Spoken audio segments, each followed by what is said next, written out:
Hey guys, RJ here. Really sorry about the last couple of weeks. Miles and I actually met up in the second weekend of December to record 4 different reviews, and we had all this footage ready to go, and the audio got corrupted. So we weren't able to use any of it, and we ended up not having any time around holiday vacations and family activities to basically reshoot any of that. So I wanted to take this point to apologize to you guys about not sending something out on social media, and from moving forward, we will make sure that we are a little bit more in communication with our fans and stuff, so that way you guys know exactly what's going on and you don't think we've dropped off YouTube, because that is certainly not the case.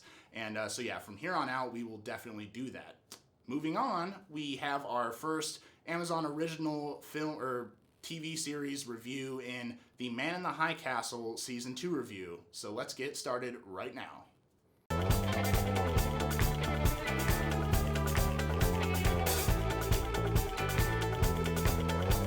So before moving forward, let's go ahead and say that this is definitely going to be a spoiler review. If you have not seen the entire second season of Man in the High Castle on Amazon, then please do not watch this review. Turn off the review now, go watch the show, and then come back. If you love spoilers, you like spoiling shows too, that's fine, you can keep watching. I just didn't want to ruin it for anyone else. So here's your point, and I'll give you 5 seconds to kind of turn off that computer device and then walk away. Alright, so now that we've done that, let's go ahead and talk about Season 2. At the end of Season 1, we're left on this huge cliffhanger of we don't know if Giuliano, what's going to happen to her. She looks like she might be killed by the Resistance. We end up finding out that they're actually going to take her to the Man in the High Castle. She ends up meeting him, and the plot kind of thickens through here on out. So she meets him, learns all about, well, not all about, she learns some of the films, but he doesn't let her ask any questions, which it's pretty obvious from a plot device. You can't give away everything here at the beginning and then have Jules not actually go through any experiences. So we learn from the Man in the High Castle, who, by the way, I love their choice for actor for this.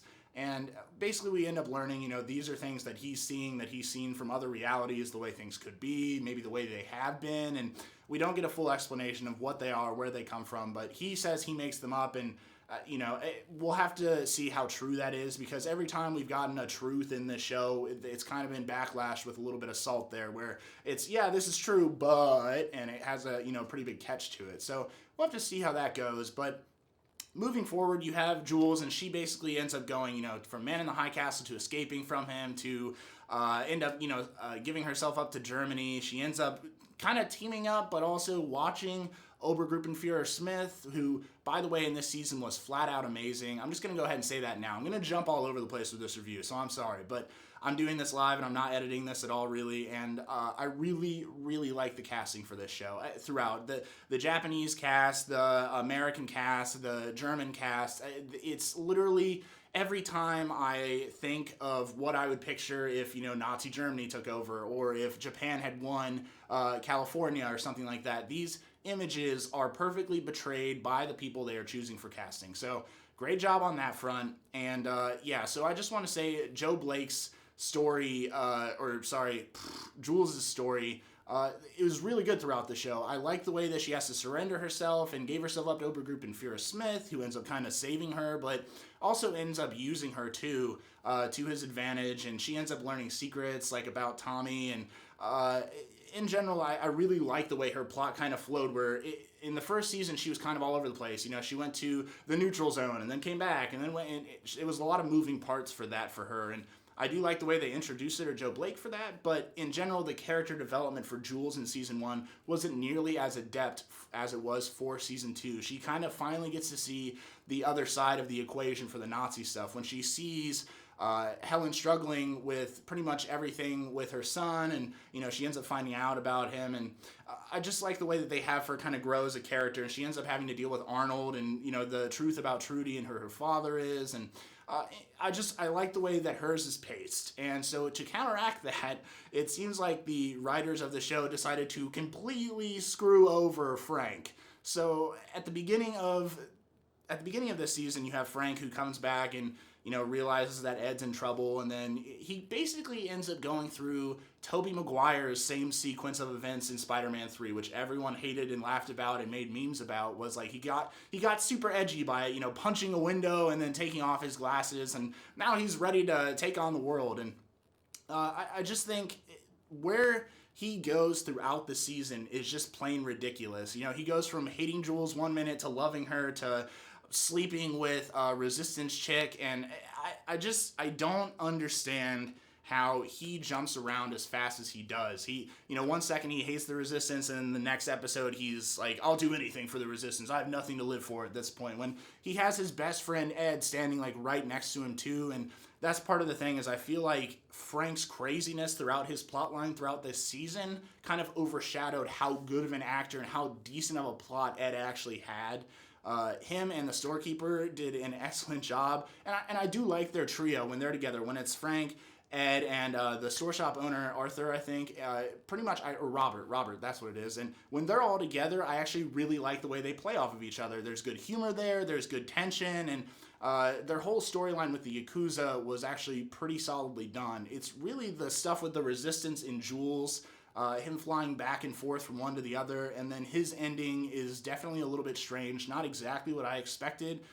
I kind of expected him to be dead at the end of the season. I feel like we had to get more character deaths to move some people out of the way to bring in a new cast, and I think they definitely did that. But in general, Frank's storyline makes absolutely no sense to me, and there are parts that I really do like about it. It's just the flow of it throughout the season. If you go back and rewatch the season, you've already seen it. You go back and rewatch. Just look at Frank's storyline individual of all the others, and I bet you'll see the same issues I do with the flow. So moving on from that, we have some great supporting characters that have some great plot and character development throughout this season, including Tagayomi, the inspector, and Ed. And I mean, like, we learn a lot about these characters on the West Coast. Tagayomi, I'd have to say, has the best plot line in the entire show to this point. Him switching back from the current reality to the one where the U.S. won the war, and he ends up finding his life in pieces, and his wife doesn't want to talk to him, and he hates his son for marrying a white girl who ends up being Jules, by the way. Craziest plot development of this show was Tagayomi going into the alternate reality, and then Jules end up being his daughter-in-law. I thought that was literally insane. At first, I didn't like it. And then the more I watched the show, the more I actually came to feel that it was a good choice on their end. So I can't be that upset about it. It really jolted me at first. I was like, whoa. You're telling me of all of these outcomes for this alternate reality, Jules and Tagayomi's son end up being together. Pretty hard for me to believe, but I do like the way that they actually end up incorporating her in this other world. And you get to see how Tagayomi has to choose between the life with his family and a life of duty to perhaps righting his country and maybe trying to help the Japanese be a better country than they already are. And I mean, we see at the end what he ends up choosing, which is, the reality with his duty. And he does try to fix some things before leaving that reality with his son and Jules as his daughter-in-law, and even his wife, where he ends up repairing the teacup. I thought that was a great visualization for him.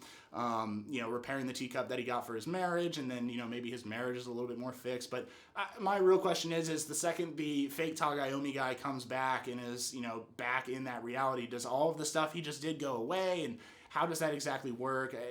There's a lot of questions there with that, but I do like the way that they visualize everything for him and kind of have him struggles. Like, even though the U.S. won the war, you still have a lot of shit to deal with, Tagayomi. So I do like the way that they brought that in.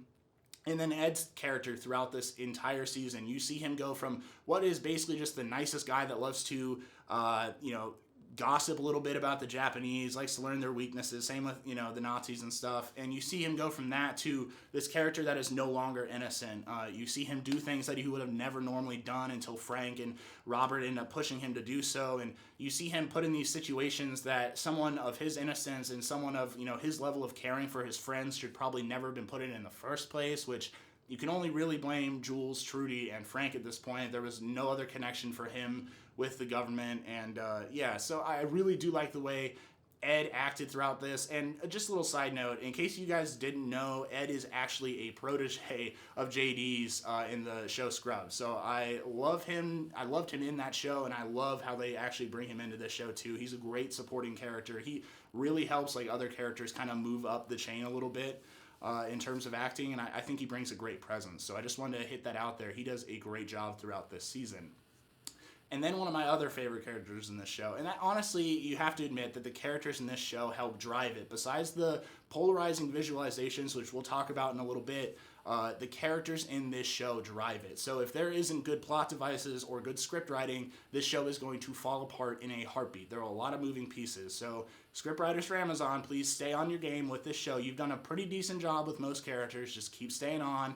Put the money into it. It's definitely worth it, because without this show would fall into the abyss super quickly. So, but yeah, the inspector in this season was crazy. He ends up taking on the Yakuza, and that whole sequence of events with him, and that was crazy. And we also get to learn more about his family. We learn about his sons back home when he talks to his wife, and one of his sons is acting out, and he's like, I don't know how I can help because I'm here, I'm doing my duty. And you can tell that his family wants him home, but he has, just like Tagayomi, a sense of duty to his country is greater than that of to his family. So, and that's the way, and if you go back and watch like World War II history books or movies and stuff, you actually learn that's the way the Japanese were raised in the war, was duty to your country first, duty to your family second. So I like the way they kind of keep that involved in this alternate world for us, and I thought that was really cool. So, but then moving on from the inspector, the rest of the supporting cast kind of got lost, I feel like, in this season. Obviously, the man in the high castle was a great choice.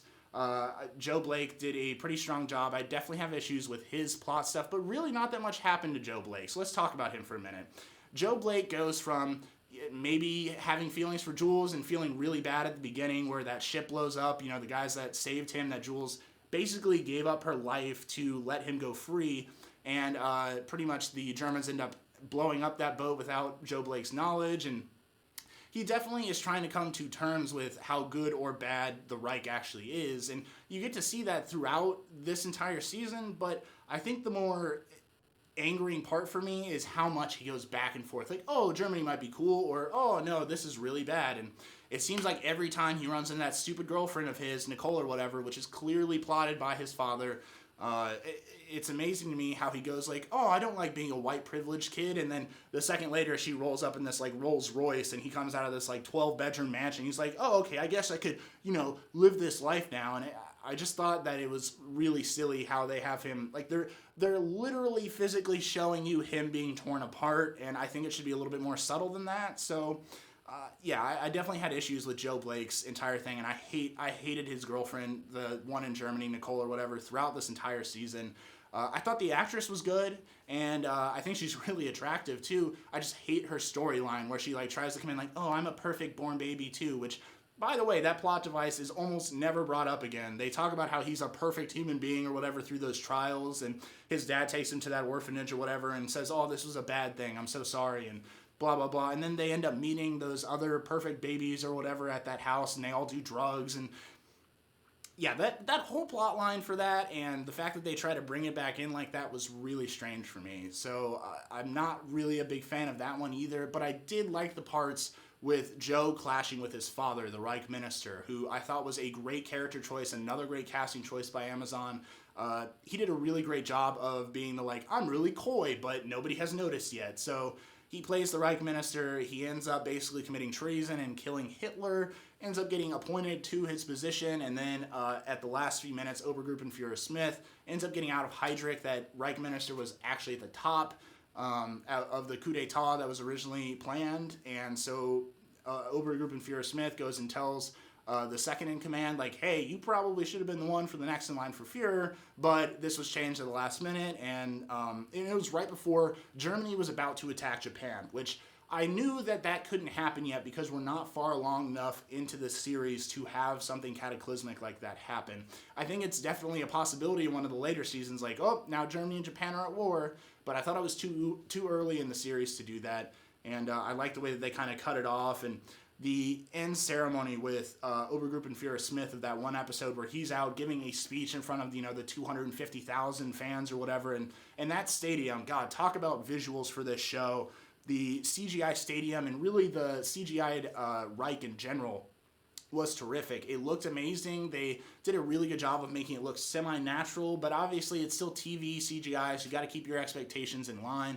But I thought they did a great job. I thought the speech scene where Obergruppenführer Smith is up there and I thought all of that looked fantastic. The Reich in general looked amazing. And then the shots we get from Joe Blake and his girlfriend Nicole kind of wandering about the maybe more countryside-ish parts of Germany, I thought that was really interesting. And then all the shots we get with Jules kind of moving about the New York-esque Germany, I thought that was really interesting too. So in general, I just, some of the stuff that took place in the Germany side of this equation did not make as much sense as I wanted it to. And maybe that's my fault for having high expectations, but the Joe Blake stuff where he gets double-crossed by pretty much everybody, you would think he would learn at this point, like, hey, maybe you shouldn't trust anyone. So we'll see what he does, I guess, next season. He's going to be in jail, I'm guessing, and then him and Obergruppen and Führer Smith are probably going to start teaming up a little bit more. So yeah, now that we've talked about pretty much all of the characters that I actually give a darn about, let's talk about the very end, which was really hard for me.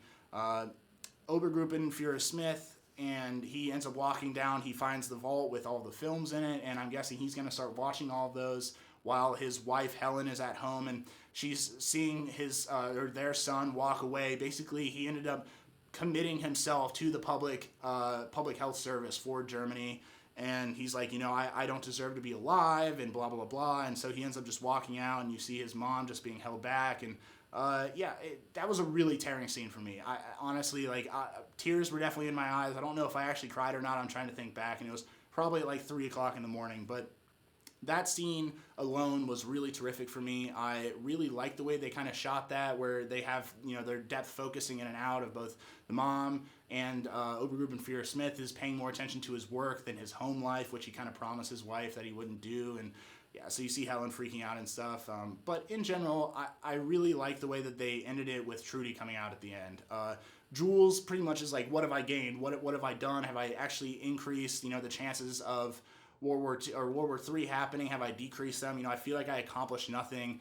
And the conversation between her and the man in the high castle at the end was fantastic. I love the way he's like, well, you could have done this, this, and this, but you ended up choosing a path all your own. And then she ends up coming out, and we see Trudy. And I'm definitely going to have some theory videos coming out on this. I have no idea how she's alive. So, it's either one, they had a fake get killed for the Japanese. Two, the man in the high castle can also move between realities, or maybe Trudy can also move between realities, or three, maybe Tagayomi opened a hole, and now the mixed reality and our current reality are being, mixed together basically, and they're starting to cross over, so people are starting to appear that shouldn't. So I don't know. They have a lot of things that they could do spoiler-wise, but let's go ahead and talk about some of the other visuals in this show, because I'd say that the biggest part about this show that originally catches viewers is the polarizing visuals and the soundtrack that they have. The opening song was terrific.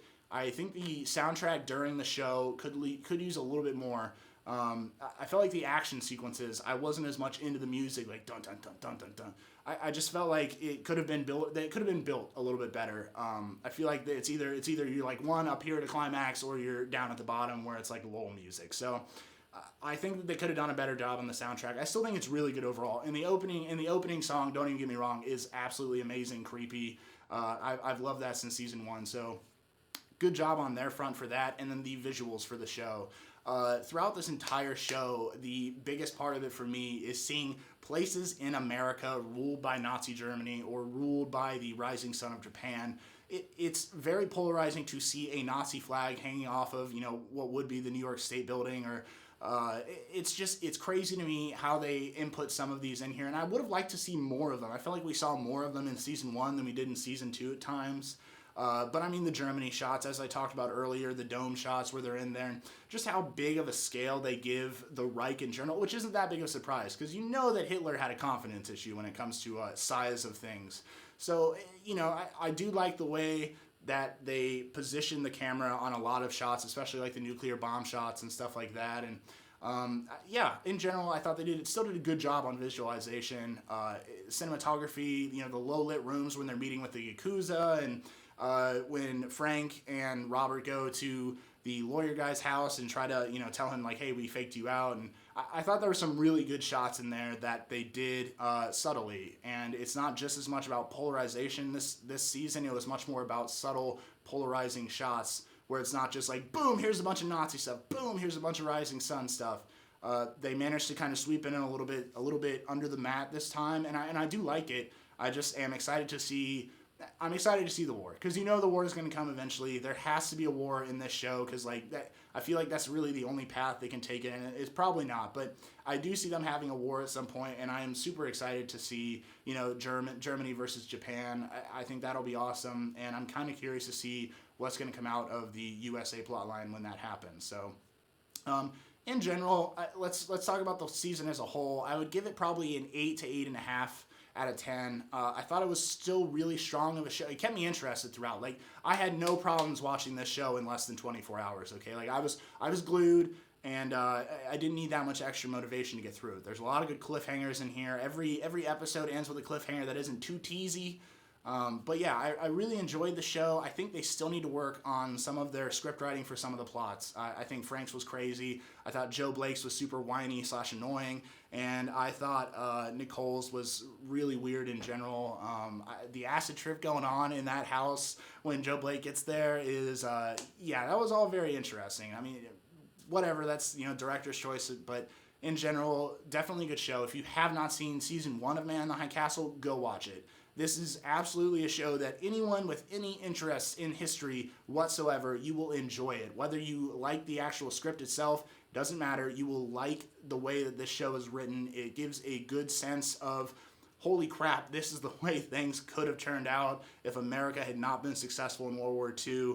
And that alone, I think, is good enough to make this show, at minimum, a 6 out of 10. But I gave it an 8.5 for this season, and I'd like to see what they do moving forward. So there will be spoiler reviews, or not spoiler theories coming out over the next couple weeks I want to do on this. There's some stuff I want to talk about with Trudy and Tagayomi and, basically the alternate reality in general. So look out for that coming out.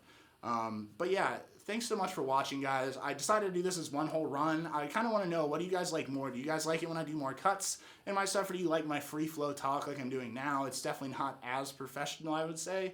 But if you guys like it, you guys like this format where I just kind of rant on for 15 to 20 minutes, we can do that from now on too. So just let me know in the comments down below. Like this video if you liked it. Subscribe to our YouTube channel. And follow us on social media so we can start a conversation there too. And you guys can send me requests of shows that you guys want to see reviewed, so we can get down to that. But yep, all those descriptions are down below. So like I said, subscribe, follow, and until next time, guys, we'll see you soon.